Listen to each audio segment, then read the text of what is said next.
XCLU, Cassandre, Koh-Lanta, trahi par Javier, je lui en ai voulu mais... Cassandre a été éliminée lors du dernier épisode de Koh-Lanta. La jeune femme a fait les frais d'une stratégie secrète menée par son allié Javier. Surprise, elle revient sur son départ.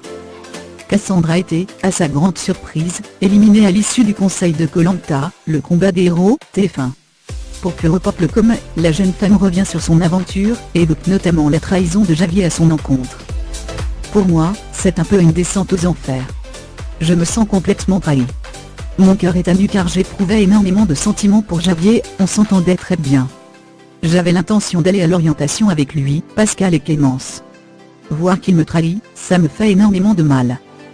En voulez-vous à Javier d'avoir comploté contre vous? Je lui en ai voulu mais je ne lui en veux plus. Je lui en ai voulu parce qu'à l'époque, il termine mon aventure comme ça. Alors qu'avec mon collier je me sentais en sécurité, peut-être trop. Maintenant, je suis passé à autre chose, j'ai tourné la page même si ça m'a quand même fait énormément de mal. Qu'avez-vous à répondre aux critiques de Javier?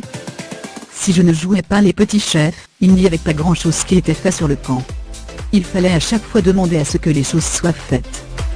On est quand même arrivé à un moment où il n'en avait tellement plus rien à faire, qu'il se laissait mourir de faim. On n'avait plus rien à manger, et personne ne se disait qu'il fallait aller chercher du manioc, à part nous, les filles. Ça en devenait pesant. C'est pour ça que ce trait de caractère assez autoritaire est sorti et que j'ai eu ces petites engueulades. Qu'en est-il des attaques dont vous êtes la cible sur les réseaux sociaux?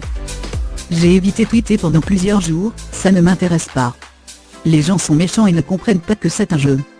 Nous on va bien, on tourne la page. Mais on s'en prend plein la tronche et ça gâche l'aventure. C'est dommage. Qu'est-ce qui a été le plus dur pour vous sur le camp, la faim, le manque d'hygiène ou le manque des proches? Cette année, c'était quand même la faim.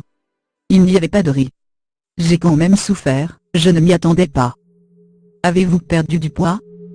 J'ai perdu 8 kilos. J'ai repris, je crois, 6 kilos depuis mon retour. Ça me convient car j'avais pris du poids de toute façon. Donc je suis revenu à mon poids normal. Que pensez-vous de la polémique autour du salaire de Dylan? Perso, je suis loin donc ça ne me concerne pas forcément. C'est plausible car comme il le dit, il a fait 4 émissions. Tant mieux pour lui, il a raison de négocier. Je suis content pour lui. Il a mon soutien, c'est bien. Pascal a dit qu'Alban était le plus gros menteur du jeu, un lâché qu'il avait contacté des aventuriers avant le jeu. Je savais qu'il y avait une certaine animosité entre eux mais ça ne me regarde pas.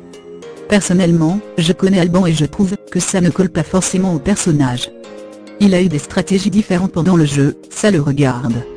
Le jeu est terminé, et pour moi Alban est une très belle personne. Qui voyez-vous grand gagnant de cette édition? Je ne sais pas. Là pour le coup, après les trahisons. Je suis mitigé.